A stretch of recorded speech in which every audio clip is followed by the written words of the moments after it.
they say about hospitality, you either love it or you hate it. And I really loved it. We're very bullish on religious tourism. We're very bullish on leisure tourism. We're very bullish on business tourism. I mean, it's all over. Compliances are very, very high in India. In India, right? Yeah, it's very, very high in India. In hospitality, we don't see many women at the top, right? Like, do you feel women are judged differently when they take charge in the industry?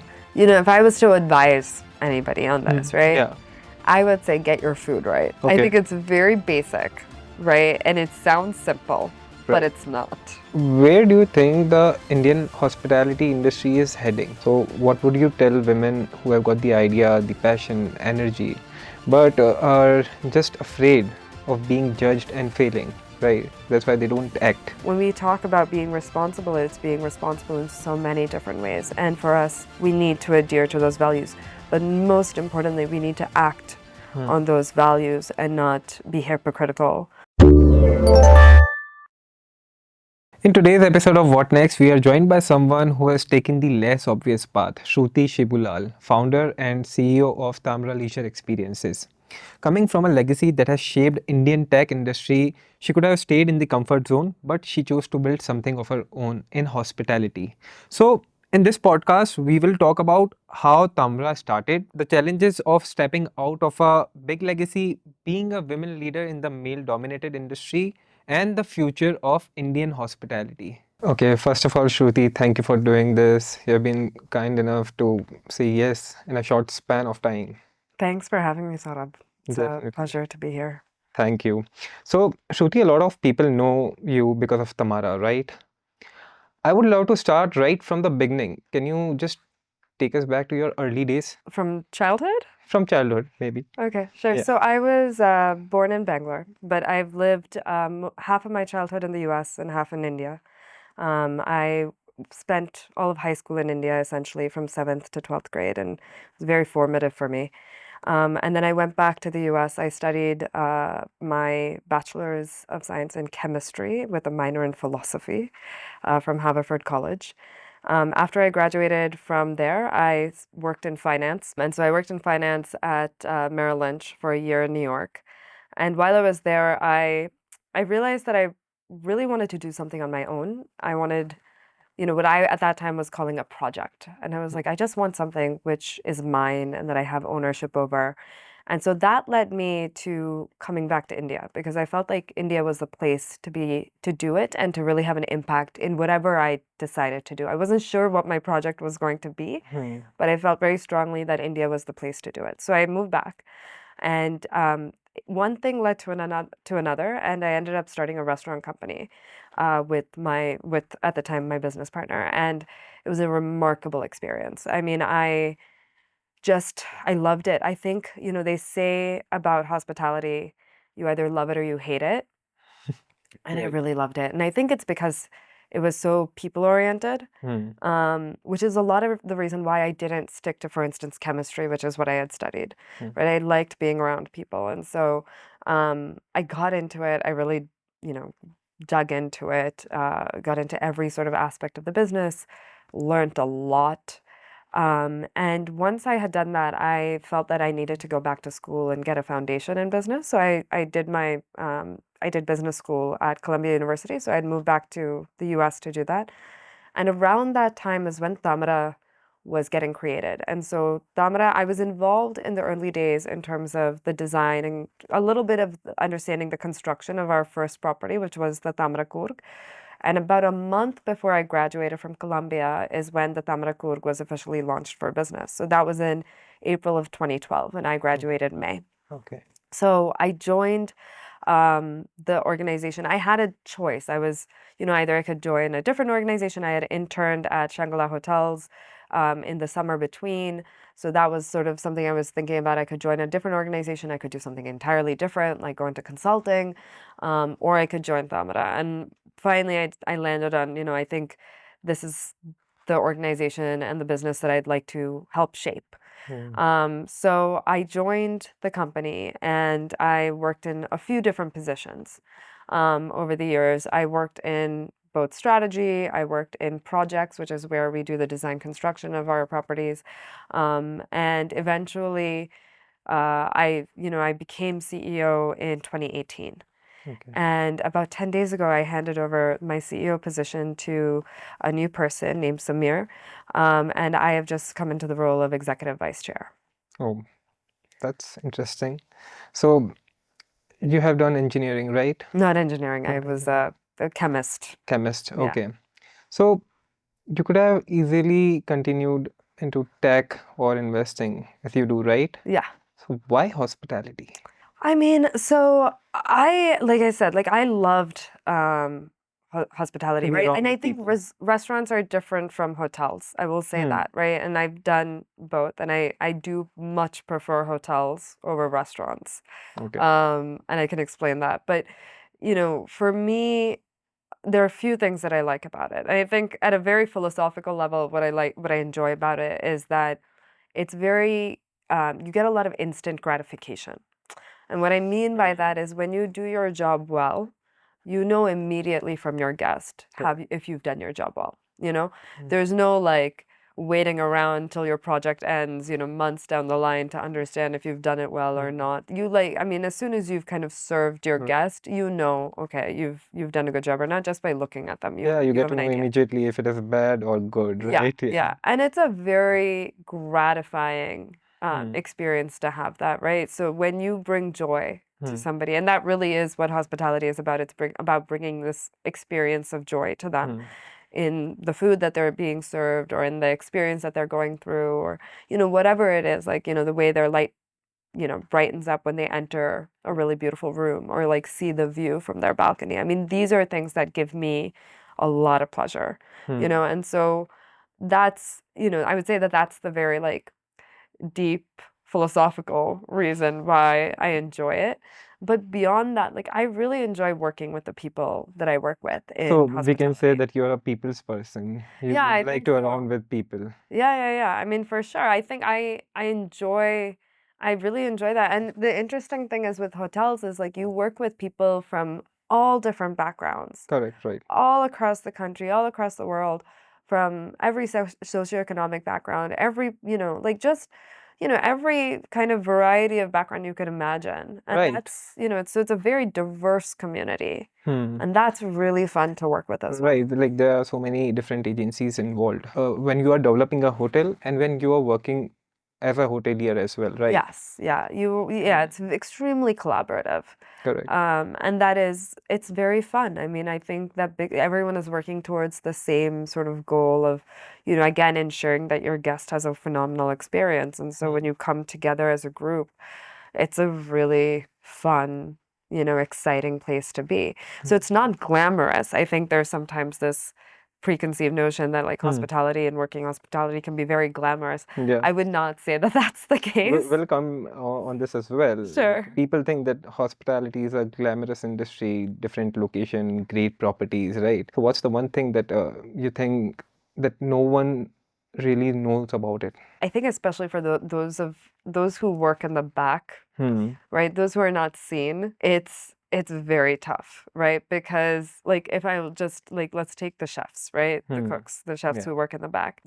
All of the compliments which are given on the food are not received by the By chefs. chef, It's yeah. received by service, right? Correct. The chefs do the job All and the hard work. yeah, all Yeah. the hard work, all the like the beauty, the patience, like everything that goes into that. And like and there's dozens of people who are ensuring that this one dish has come out perfectly, right? Correct. There's a purchase department, there's a finance department, there are there's the people who have done the mise en place, like all Right. the initial cutting and chopping, and then there's the cooks who are doing the cooking and then the plating and everything. Like there's so There are a many lot of people people. involved.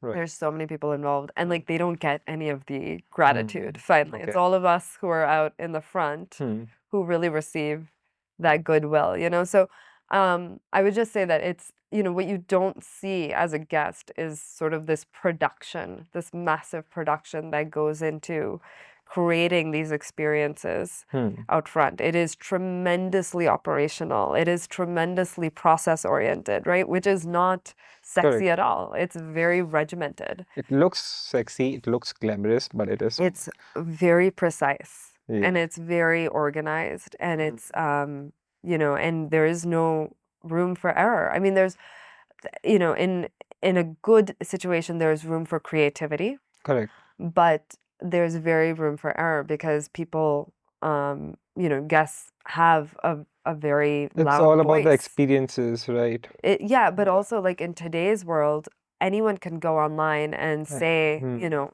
Review they it. had a negative experience, and that's totally fair. Correct. But that means that we really have, as hoteliers and as as people who give these experiences, like we really don't have much room for error. We really have to be on top of our game all the time. Hmm. So honestly, whenever I meet someone who comes from a legacy name or a well-known family name, I wonder what does it really take to step out from that shadow and say, this is mine. I want to build something of my own, like you did, right? Yeah, so I think I'm a little bit of a strange one in that way that I was never, um, I was never interested in following in the footsteps of that in Okay. that way, right? I think, like I said, like I had this idea of like I wanted to do a project, and I at the time didn't even consider the word entrepreneurship. Hmm. Right? It didn't even cross my mind that that was what I was doing. I literally was like, I just want to do something on my own. And I guess that's the bug that I had, that Hmm. it was that I wanted to be an entrepreneur, which is what, my family had also done, right? Correct. But from the industry and from like that, that background, like it wasn't, there was no pressure Hmm. to do that. Okay. I, at a very young age, actually, when I was much younger, had wanted to be a doctor. And when I was 12, 13, and I started studying biology as a subject, I realized that that was not for me. So that was sort of the thing that my family thought I was going to be doing. They thought I was going down that path. So nobody had ever pushed me towards tech or IT Okay. in any way. I think as I've grown, I've developed an interest in technology, but not in the way that, like, for It's in the instance, it's blood, ever been done. technology. Sorry? It's in the blood, right? Well, it's Technology. in the blood, but it's also like, I think it's like, I mean, a lot of it does have to do with nurture, right? Okay, so nature, sure, it's in the blood. And so maybe like my way of understanding logic and, understanding programming, maybe it's there, but, even though I've not studied it. But I think it's more about nurture, right? And the way that I've been exposed to it. And I have applied it in my hotels Hmm. and in my business actively through the years. So I think in that way, there is an interest, but it's never been something about like it's never been about like carrying on something On the at all. legacy or what, right? No, yeah, there was never talk about it. There was never like, there was no consideration of it, nothing of that sort. Hmm. Yeah. So you have grown up seeing some amazing leader like your father, Shibulal sir, Narayan Murthy sir, and many people at Infosys, right? hmm What's the most common thing you have observed in all of them? I mean, I think the one thing, I mean, I saw hard work. I mean, that was for sure, right? There was a lot of It's like non-negotiable, hard work. I Other than hard work? yeah, no, but I'll say it's not your typical hard work. Like I don't want to say that it's like it was a very passion-oriented hard work. It wasn't like hard work like to be like, oh, I'm grinding. Hmm. It was like more like I really enjoy this. Like they found things, especially with my dad. I mean, I saw him through so many years, and particularly in my childhood so Correct. closely. Right. Like I would see this like desire to work hard, right? Because it was working towards building something. And I think that that's really important to me. And that's like it's been something which I think I have also taken very deeply, that you should try to enjoy your work. You should try to make sure you're doing something that you're really passionate about. Because if you do that, then the work doesn't feel Like work. like a grind, right? Like you are working hard. It will tire you, it will exhaust you. That's natural and that's okay. But if you find purpose in your work, then you don't feel like, tomorrow you're too tired to work, you'll still want to get up and do it again and do it again and do it again because you're building something greater than just for yourself. And I think that's something which I'm like I saw and I think drives me a lot, that I want to do things that I'm very interested and passionate about, and it keeps me going. Correct. And it makes me want to be productive and give that hard work to it every day. The other thing that I think, again, this is something that has influenced me quite a bit, is in how you adhere to a value system. Right. And in business, and I think particularly doing business in India, where it's not necessarily always the easiest or the most straightforward. Rules do change. You have to be adaptive to understanding what is required by the government, is required by your partners, all of this. I think if you're able to stick to a value system and hold yourself true to that and hold your business true to that, that means a lot. And that gives you a lot of respect.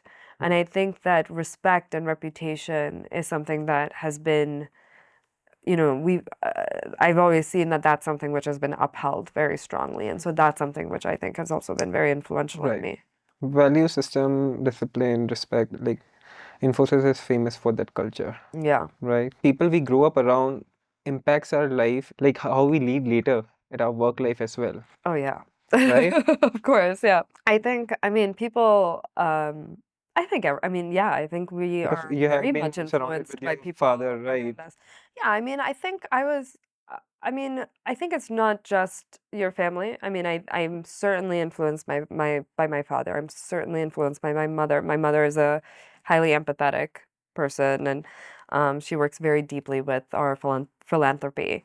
And I know I've been very influenced by them, of course.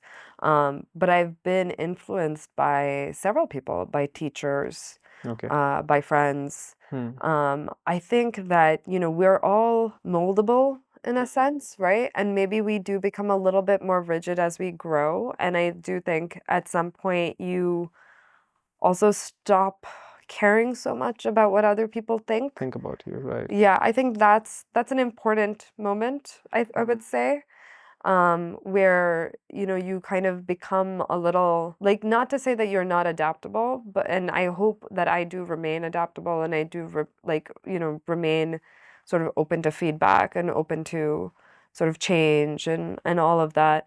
Because I think that that's inevitable, right? The world will continue to change and I need to change with it. But I do think that there is a sense of self-confidence and sort of, what do you call it? Like, I don't know, just a sense of like, feeling like you can be yourself at some point and be comfortable with that comes. And I think that that's a very important moment, which changes the way that you consider other people's sort of views and opinions about yourself. Okay. So in general, like in hospitality, we don't see many women at the top, right? How, like, do you feel women are judged differently when they take charge in the industry? There's not enough industries where there are women at the top, right? Let's put it that way first, Yeah, right? Which it's not just a hospitality problem, it's sort of a But global hospitality is phenomenon. a male-dominated industry. It is, as is many, many industries, right? I think that we still have a humongous gap between, an imbalance, I would say, particularly in senior leadership in most industries, but hospitality is definitely one example of that. I Okay. think the challenge in getting women to the top is not necessarily about judgment. Okay. I think that actually happens a lot more at the lower levels, and I'll explain.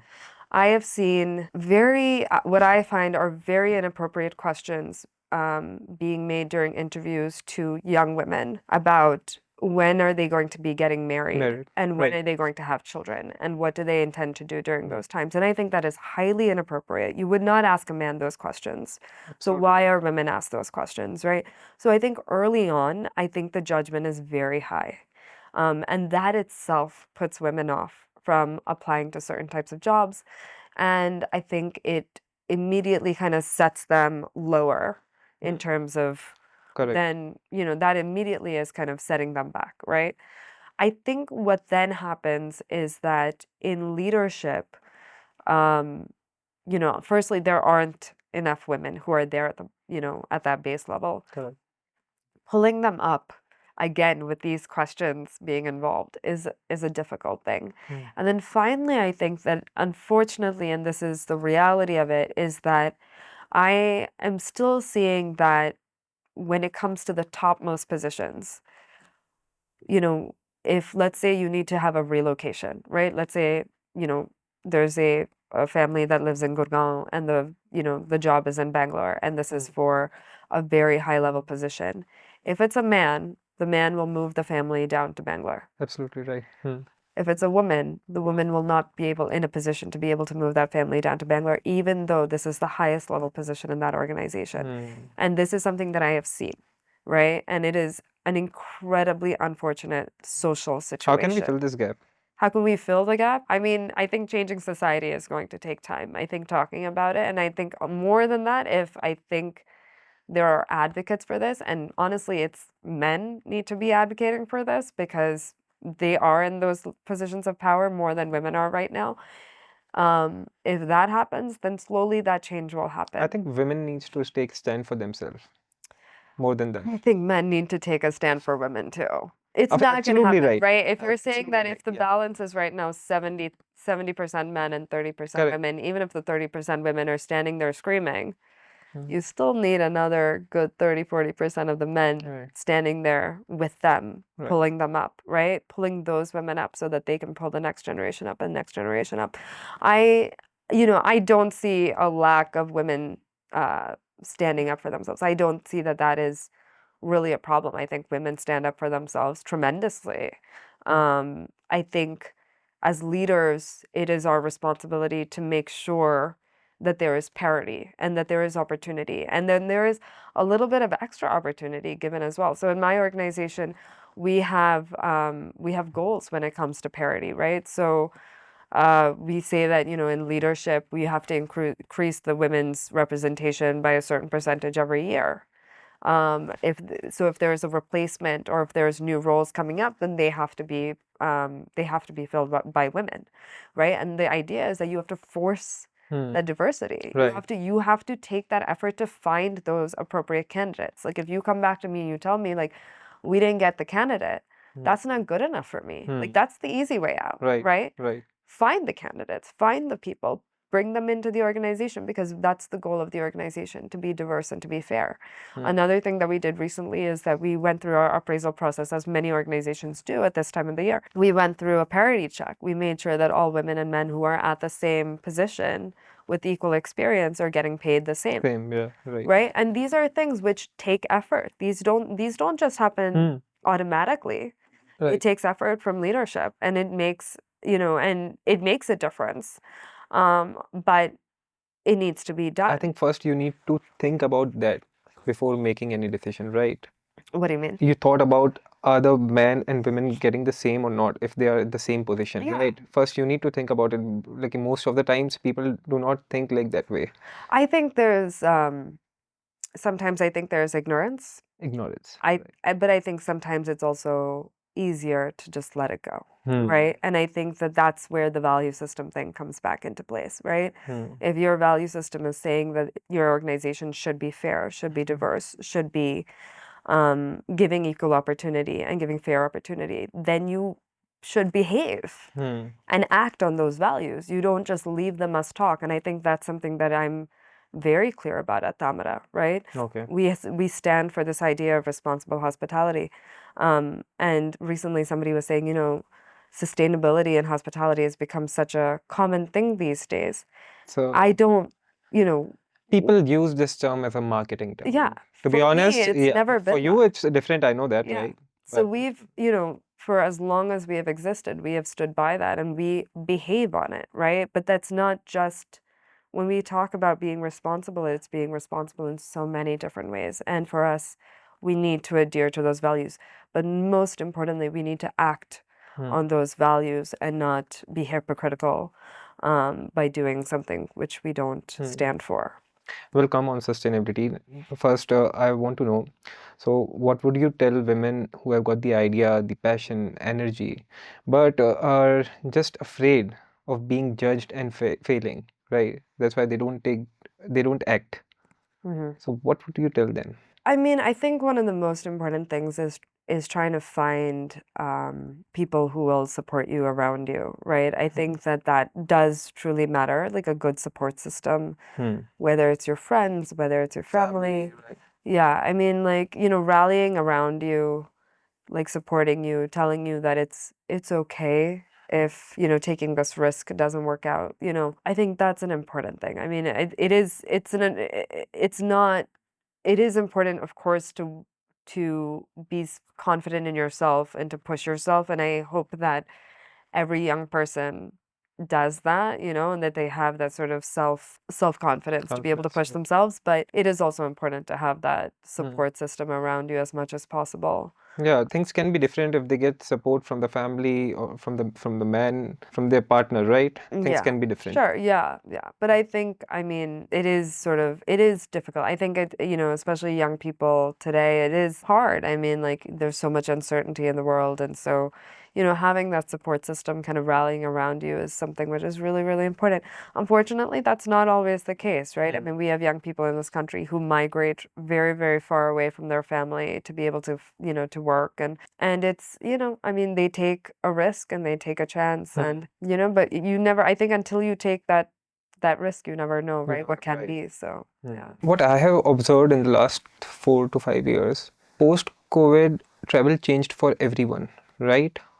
What's the one major shift you have seen in the guest, like whenever they visit your property? I mean, one of the major shifts we've seen is sort of the importance of wellness and well-being, which is there now. Hmm. If you think about the situation in regards to people's health, there's a lot more sort of concern about your overall well-being, right? As opposed to sort of like just running all the time. So I think that's a huge thing where people are really trying to take trips that will slow them down a little bit, and they're trying to be more in the moment. We saw a lot of longer trips, for instance, that were happening, right? A little bit like more slow tourism that was happening, which was slow travel. That was really interesting to see. I think, the situation in Gurgaon, for instance, in Delhi, where the air is so bad. The bad pollution. Yeah, I mean, so people are coming down and really enjoying our properties, for instance, just for that, for the clean air. Like, that's not necessarily something you saw before, but now you see a lot more of people just coming for these very simple, nature-oriented experiences and really taking it slow, like not trying to cram everything in, right? Not doing go, go, go, go, go, but like trying to do maybe one thing a day, but really enjoying that one thing, really getting the most out of that time, that experience. Interestingly, I think yesterday I was listening to one of my team members saying that, they used to find that in our resorts, sometimes you would see like couples kind of engaging with each other and like having more of like that kind of like more of a social kind of a gathering when they were in a property. And now you kind of see couples doing their own thing, right? So it's more about like that quality time one-on-one where they're reconnecting with each other and they're kind of just spending time, just the two of them. And I think that like that personal, deeper connection is something which people are looking for. Priorities have changed. Priorities have definitely changed. Right. Yeah, yeah. So you have traveled a lot, right? You have visited a lot of international properties as well. What's the one major difference you see whenever you visit West and in India? I mean, I think our service is far better. Okay. I think our Services as in? I mean, I think our service culture, our like, I mean, the way that we give and we serve, right? I mean, I think it's just part of our culture in India, but like, I mean, I'll say, generically, like about the East, our service is just far, far better. We are able to deliver much better quality in terms of giving empathetic service. In our organization, we call it service from the heart. It's just far better. And I think much more thoughtful, much more authentic, much more giving, much more personalized. Yeah. So I I think think it's in our culture. quality, yeah, it's in our culture, but it's and it's in our organizations, right? The kind of culture that we have built into our hospitality organizations is very much this, right? Like it is about giving to the guest in a way where they feel very comfortable. It's not just transactional. It kind of goes much deeper than that in a sense. And so yeah, I just think, I mean, I enjoy Eastern and Indian hospitality far, far more than I do anything in the West. Yeah. But if we have to take something from West, then what it can be? I don't know if There there's must be anything something, actually. right? No, I think our host, like from a hospitality perspective, I think we're far ahead. Okay. Yeah, I would be surprised. I mean, it's like, I mean, when it comes to, I mean, infrastructure, if you go to like, if you take the service apart away and you're talking about like just infra, I mean, our infra is pretty spectacular, right? I mean, if you go, again, I mean, if we're going beyond India, I mean, I'm just kind of saying east to Yeah. west. Like, I mean, yeah, I mean, we have fantastic hotels. Some of the best hotels in the world are located in places like Hong Kong, in China, in India. Like, so, I really don't think that there's much like Okay. for us to, of course, there's always going to be things to learn, right? But I think the culture is so different in terms of like consumption patterns as well. Like, so for instance, like I'll say, things like, using your phone to open your door, right? Now that's maybe far more common in a place like Germany, Germany, right? which in India is not picking Mhm. up. And, I don't think it is going to pick up anytime soon. I think it's going to take quite a while till it like really picks up or something. So like, I mean, culturally there is a difference, right? Where you may be able to apply technology in the West, which you may not be able to do so easily in the East, right? But that has to do with culture. That doesn't have to do with the nature of the kind of hospitality which is being created and produced. But do you think there's a need of this kind of tech in India as well? It depends. Like, so I think there's various, I mean, need, if people are not going to accept it, then no, there is no need, right? I Right. mean, my belief with any sort of business is that you fill a gap if there is a gap, Correct. right? If Right. there is no gap to be filled, Yeah, then this won't don't be go called a try. gap. Yeah. If there's no gap, then don't go try and Right. fill the gap, And so I think yeah, I mean, if people are not going to be using their cell phones, then don't invest in that technology that's a waste of money in my mind, right? Go with something which people will accept at this point. Correct. But I think there are solutions like, there's like revenue management solutions and there's maybe sales and distribution solutions which exist, which again, these technologies are created both in the East as well as the West. I don't think there's necessarily any like jurisdiction for where good technology is being created in that way. Yeah, I mean, you can find value certainly in some of them, and if you're able to create something of value which is useful for different markets, then great. But again, like my point is that if try fill a gap, don't the gap, try yeah. to fill something. Don't try to Don't do create a something which problem doesn't first, exist. then Yeah, create a don't solution for that problem. exactly, Yeah. exactly. Like Hmm. if there is If there's a something, problem, then create a solution. yeah, Right. yeah. Well, you talk a lot about sustainability, right? Mm-hmm. This word has been used from last 3 to 4 years. Everyone is using sustainability. But how you see this word?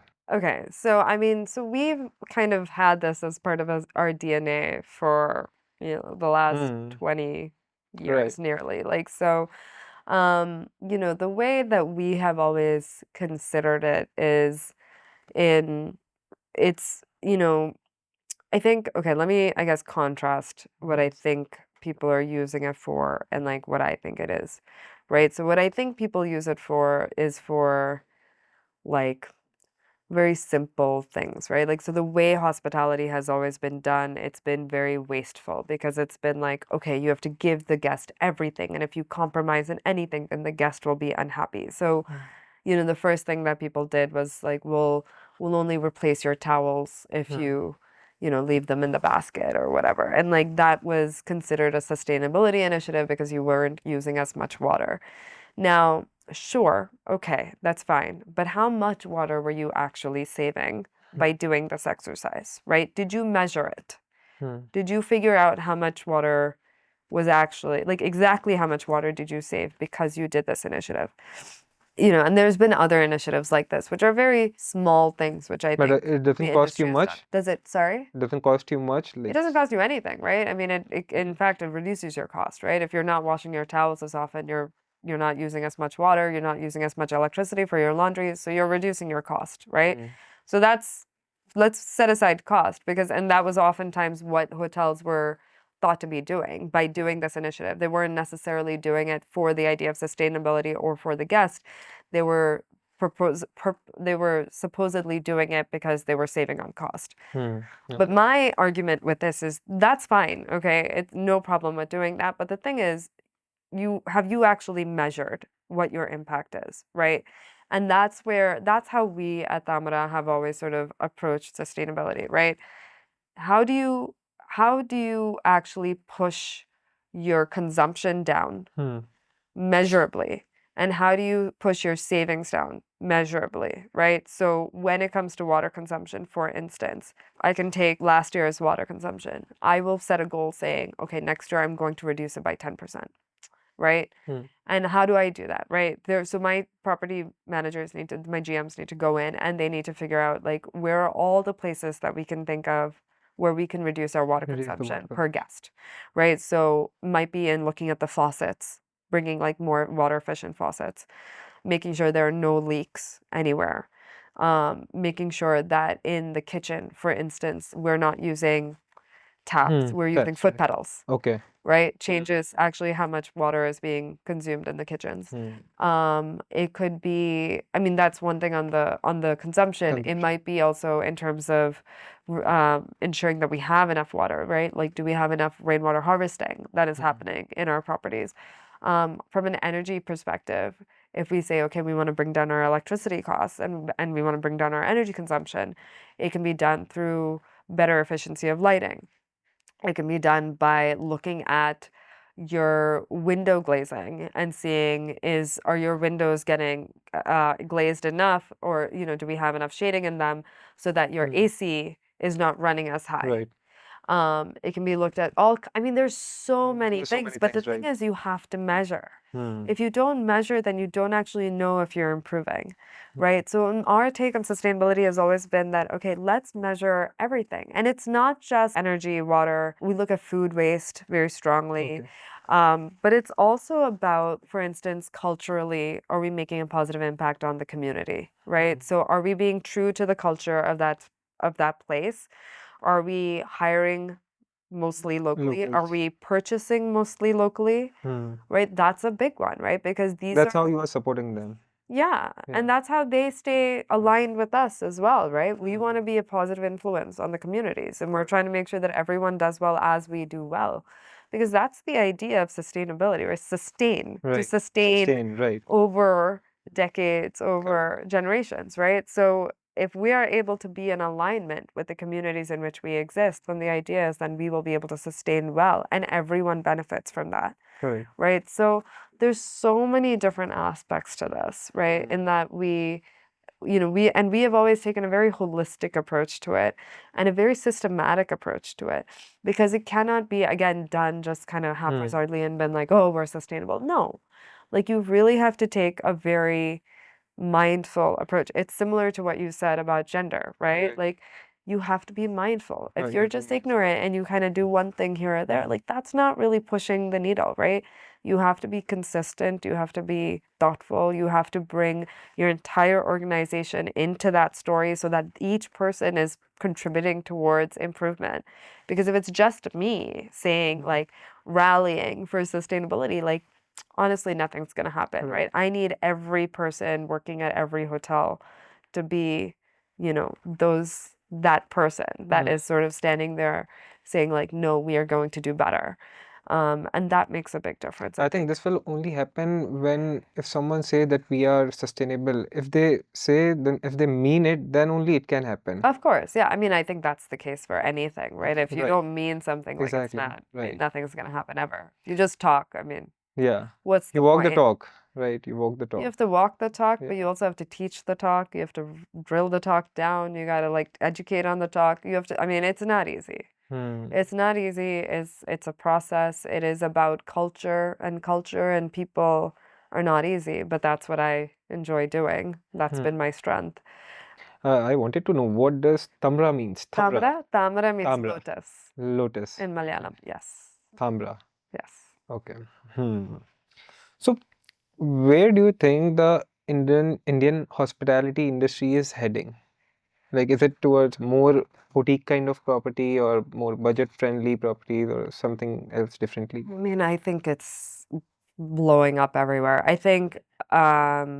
I mean, the Indian growth story is great, right? I mean, the outlook for our country, the way I think we all feel about how the country is growing is quite positive. Right. And with that economic growth which is coming, we see that there's potential for growth in every segment of the market, right? So we work in mid-segment, upscale, and luxury, and we have 3 different brands. So we have Lilac, Obai Tamara, and the Tamara Resorts.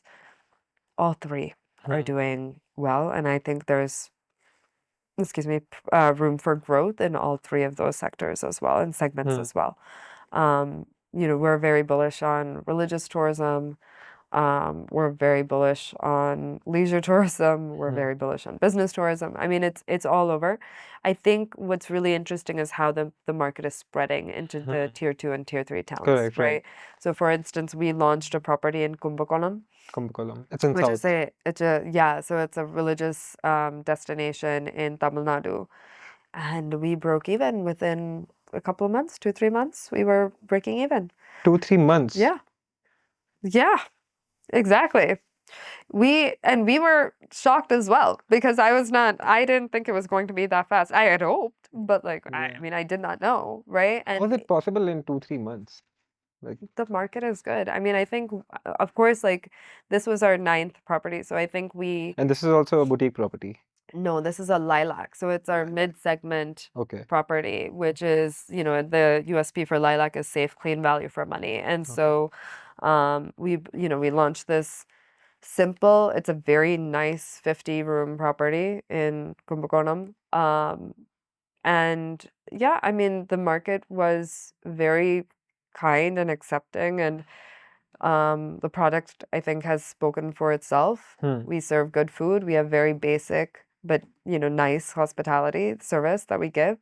But it picked up. It did well. It's number 1 in that market. It's a dream come true for any hospitality No, it's hotelier. fantastic, right? And it's a I mean, this is a small town, Yeah. right? This is not a this Tier is 1 city, big city, a right? Yeah. big city, right? It's not a Bangalore, it's not a Delhi, it's not a Bombay. It's a small place, but it gets tremendous amount of tourism, and people that are coming into that destination really wanted a quality product, right? Not a luxury product, but something of quality. And so I think that if you know your market, and like I said, you're plugging that gap, and you find the right product, that whole product market fit, right? Yeah. if you get that right, and you're able to bring that, and truly in so much of India now, there is that gap exists where you just need to figure out what's the right product to fit into that market, then you have fantastic business opportunity. So so that's what happened with us there, and it's been great. I mean, we're very proud of the property, but we're so But thankful for the support, honestly, of our guests and the local people who have been, supportive of us to make that property into a success so do you quickly. feel that boutique property culture is increasing in India? So I'm Like, I'm a little, so when you say boutique, you mean like 30 rooms, 25 rooms. so I find those very difficult. I find that to be It is very, not very viable? difficult. Yeah, for me, I find it I mean, to the quality that I expect, sure, if you want to do it as like a homestay, if you want to do very, very lean, but operationally pretty intense, like if you want to do something like that, okay. But, if you have, let's say, 20 rooms, there's only a certain amount of money that you can make on 20 rooms, right? And you have to fill those 20 rooms every night to be able to make that money. but you have your fixed costs. And Exactly. unfortunately, for a property which is 20 rooms or in a property that is 50 rooms, oftentimes your fixed cost will be quite similar, Right. which means that your opportunity to really build profitability is limited. And so I'm a bit more, I'm quite a bit, it's not, Not I mean, sure about boutique yeah, I'm properties. not that bullish on it. I think it's fine if people are willing to do one-ofs, like if there's, somebody who just wants to do one property or two properties, Okay. like, okay, but to scale that model, It's I difficult. think it's quite difficult. Yeah. It's Hmm. not for me. We do have one property that is 19 keys, which is our Amal Tamara property. Okay. But that's a very specialized property, right? It's only Ayurveda. We're an Ayurvedic NABH accredited hospital Where it is? in Kerala, Kerala. Okay. in Alapi, and we provide Ayurvedic treatment, right? And it's doctor-led. Your minimum length of stay is 7 nights, right? Okay. So What's the that's name? Amal Tamara. Amal Tamra. Yeah.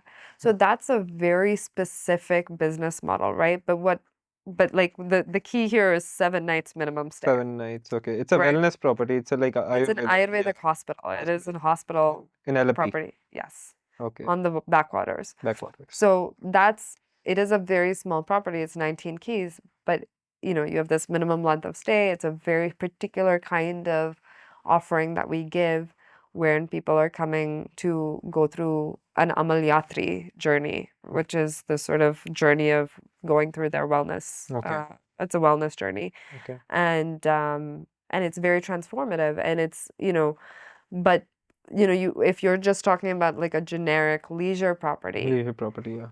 I think boutique is a very difficult proposition to Because make viable and maybe scalable. probably the quality will be compromised in boutique property after some time if you will not able to meet the expenses, Yeah, of course. I mean, I right? think that's the case. Yeah, I mean, you want to do well, and you want to be able to grow, and if you want to do those things, then it is difficult. And it's also, I mean, hospitality also one of the biggest challenges. I mean, if you ask any hotelier, what's the biggest challenge of being in the hospitality industry, it is people, right? Like you need to find good people, Right. retain good people, grow good people. It becomes easier when you have scale, So when I had one property and two properties, it was very difficult, and when I have 9 now and I'm growing, it's much easier to retain people, because I have the ability to give them growth within my organization as opposed to them leaving to get that growth.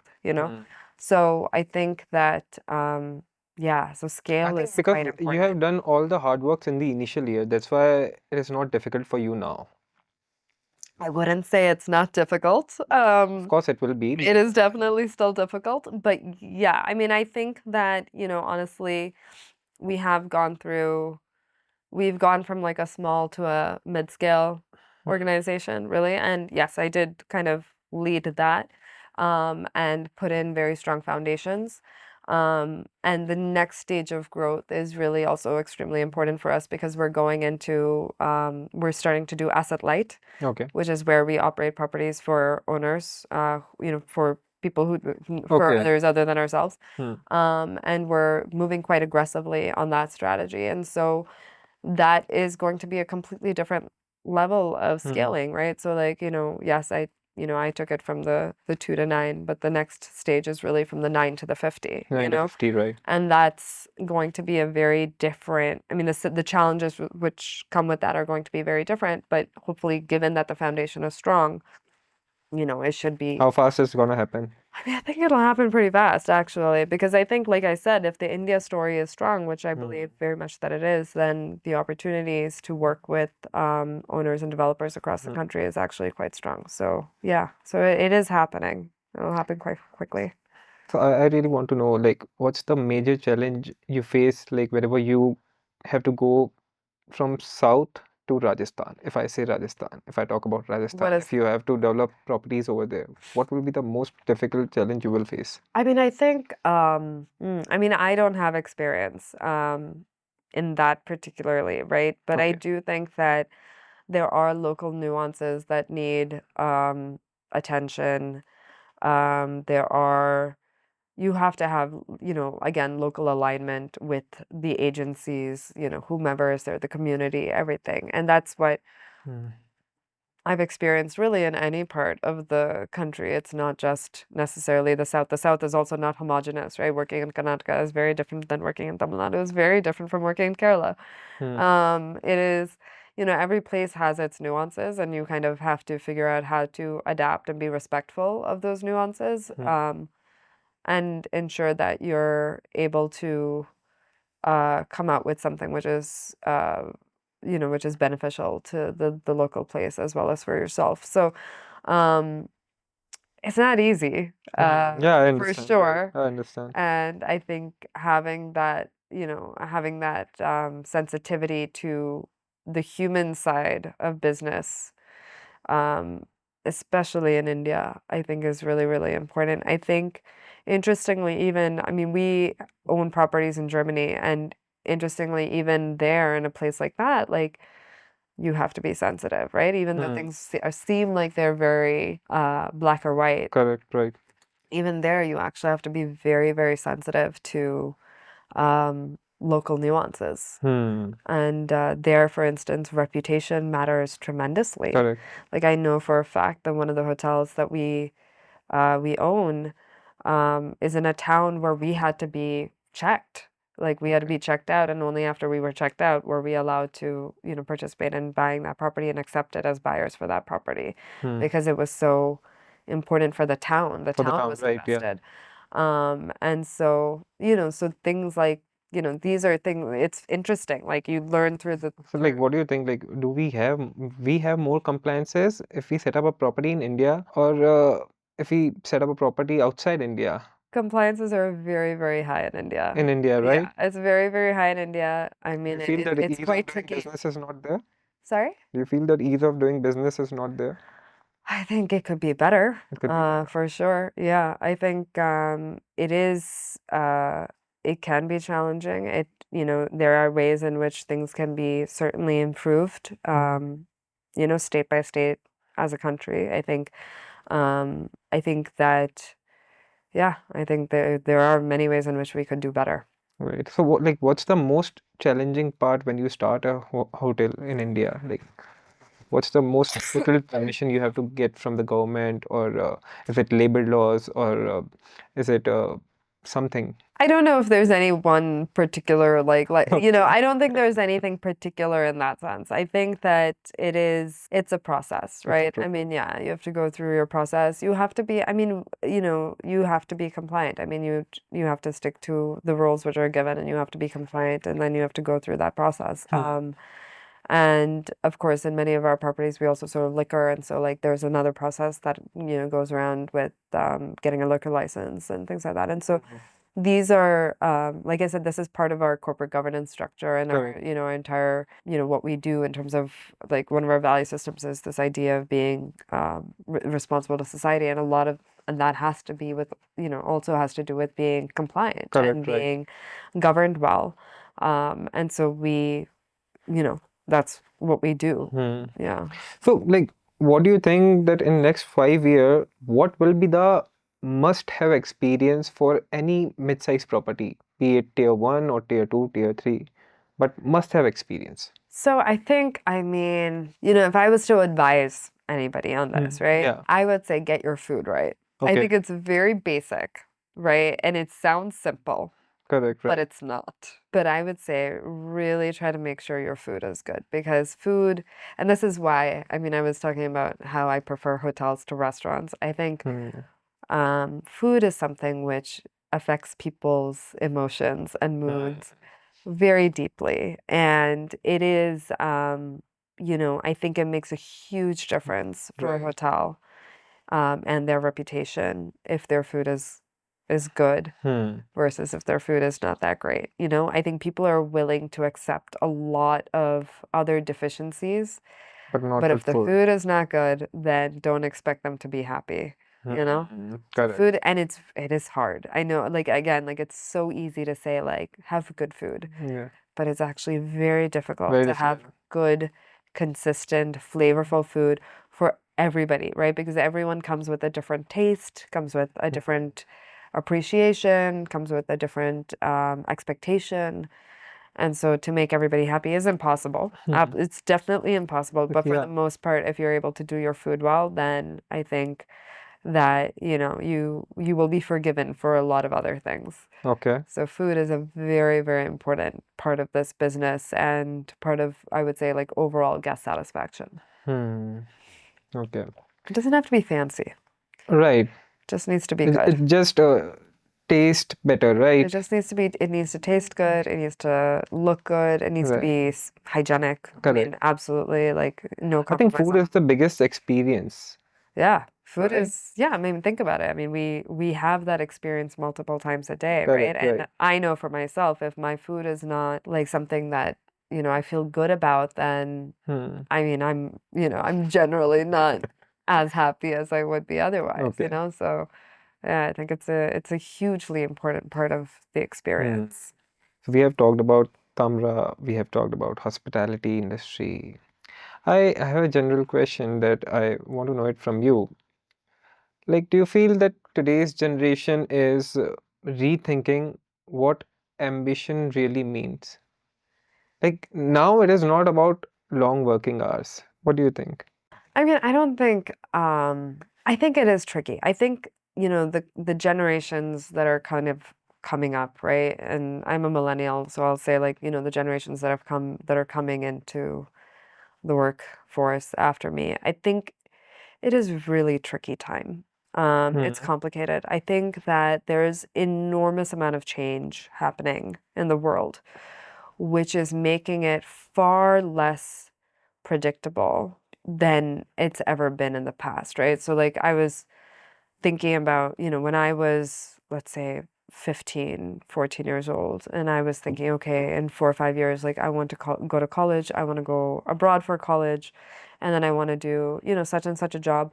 There was a level of sort of predictability in saying that, okay, those colleges will exist and they'll still be good, and these jobs will exist, right? And they'll give me a decent living wage. Right. Today, I don't know if that's still the case. That's the case, Yeah, yeah. at 14, 15 years old, if you're trying to like predict your future by 6, 7, 8 years, are you able to still answer those questions with as much confidence as I was able to? Probably not, No. Yeah. So I think that it is a very complicated time. And therefore your ability to make choices is much harder, and to be sort of very specific about what you want and what you will do is now much harder. Having said that, I think then your greatest skill is to be adaptable, right? And to be sort of this, this sponge to learn, right? Right. And to be able to go in sort of the direction which is needed for your situation at the Okay. time that you need, at the time that you get there, right? So by the time you get to college, by the time you graduate, by the time you're looking for your first job, your second job, like your ability to kind of push yourself in a way which is of the time, I Okay. think is now much more important. So I don't know if ambition will necessarily change to say that, okay, like ambition is now like, oh, I want to be in that position of that type of an industry and that kind of company, whatever. I think that that is maybe questionable, and then that would have maybe changed, but like the desire to do well and to kind of come up in life, I mean, I don't know if that will necessarily ever change, right? Like I think people want to do better for themselves. I Of think they want course. to do better than their Of parents. course. I think they want to see, they have drive, they have, people have Of wants. course, they have drive, courage. Of course, they have wants. Yeah. They have wants, Yeah. right? So I don't know if ambition will change, but how you kind of How you perceive them, Well, I how you think, work towards that yeah. ambition, right? I think the skills needed to work towards that ambition, to serve that ambition, is quite different for the younger generations than it was for my generation. So you have started a program called Satya Initiative, right? Let's talk about it. What is it? Okay, so Satya was sort of it was a project that really, I had the idea for it a very long time ago, and I perceived the gap for it that it serves a very long time ago when I was in the restaurants, right? So I was quite young when I started the restaurant company. I was 23 or so, and I was there, 23, 24, 25. And at the same time, I was actually quite involved with the philanthropic activities that my family does as well. And, you know, in the industry, I was seeing a lot of young people who were coming in, going out, coming in, going out, coming in, going out. There was like this huge turnover of people that was constantly happening. And some of the people that were coming through were fantastic. And I could never really understand why they were not sticking around. And, finally, what I was understanding was that they were kind of jumping around every once in a while for just a little bit of extra money, right? So it would be like 200 rupees, 500 rupees, that sort of a thing. And one of the things I also could never understand is why the industry itself was not investing in these people more to kind of one to like just better them, to make them more sort of knowledgeable, but two, to really to retain them, right? And because they were good folks. And so I saw this one issue, which was this very heavy sort of high attrition that was happening in the hospitality industry, and that's a persistent issue which exists, right? On the other I think this happens in all the industry. I think hospitality is quite notorious for it. Okay. On the other hand, in philanthropy, one of the things that I was seeing was that there was a tremendous amount of underemployed youth in our country. So you had a lot of people who were without jobs or were in jobs that were really not going to take them anywhere, right? And the thing about hospitality, and especially particularly in hotels, is that you have this ability to move upwards, right? You have this upward mobility, and there's very little barrier to entry to coming into the hospitality industry. You don't need a high level of education, Correct. right? You need to be 10th pass, 12th pass, Right. and then maybe a diploma, to get to like to a managerial level and so on and so forth. So you don't need like, the big degree and all of that stuff necessarily. So I was like, there's this gap. And why is this gap here? And what does it take to fill the gap? And so Satya came of that dream, right? Of that understanding of like, okay, there's this gap. Then something needs to be done to fill this gap. And so what it does is essentially we identify disadvantaged youth from across the country who have the affinity towards hospitality, Okay. right? Which means that they have something in them which, wants them, which kind of drives them to serve, to Right. be of service, right? And that's fundamental to what we do. And a little bit of good language skills, because that is also necessary in our industry. So we identify them, we train them for a fairly short amount of time, but we do, we skill them. And then we place them in internships in different hotels across the country. We handhold them. And within a certain amount of time, we ensure that they're employed. So either they're Okay. employed, if they're doing a good job in the hotels that they're at, we ensure that they're employed there, or we may say that, okay, we'll get you employment in some other hotel. But the idea is that we are always on the side of the student. We advocate for the student, which means that we ensure that they get paid fairly. They're given equitable treatment. Okay. They're given all the benefits, and they're treated the same as any other, let's say, hotel management graduate or anybody else who Equally. comes in sort of through those other traditional routes. And what we do is we try to push them upwards. So these kids are kids that, or I shouldn't call them kids, they're young adults. They, like I said, typically come from disadvantaged families. So they need to be earning very quickly, right? So the longer they take to get money, the higher the likelihood is that Right. they will It will take get off, yeah, right. right? Right. So we try to work with the hotels to make sure, one, that they're retained, right? So they're treated well and they're paid well and all of that. But two, we try to make sure that they're moving, if they're doing well, that they're being pushed upwards. So they're Okay. promoted, right, into higher and higher positions as quickly as possible so that they are able to earn better and better. So we've had tremendous success with this. We have centers across the country. Okay. We have students who are getting trained from across the country, who are getting placed across the country. Now we have students who are going abroad, doing really, really well. Yeah. So, and these are kids who truly, like, once they're in that position, they are able to send money back to their families. They're uplifting their families. Hopefully the next, their siblings. Right. The next generation. Right. It's better. very important to uplift people who are trying to do something, right? Yeah. Exactly. Exactly. I mean, and that's the hope, right? We want to be able to champion Correct, right. everyone who's doing good work. And hopefully, I mean, the hope has always been, I think, even in Tamara and the, Tamara Leisure Experiences, like in the work that we do, we want to show that being responsible is not a boutique idea. Right. It's a scalable, real idea, right? Hmm. It requires effort, it Correct. requires thought. But I think it's a very simple idea. It's Maybe simple. for It's the not simple in implementation, I will say, like because of the thought that's required, right? But it is, you're right. It is a simple idea. Yeah. It's not that, and it's very simple to get started on. It's Correct. very, very simple to get started on that journey.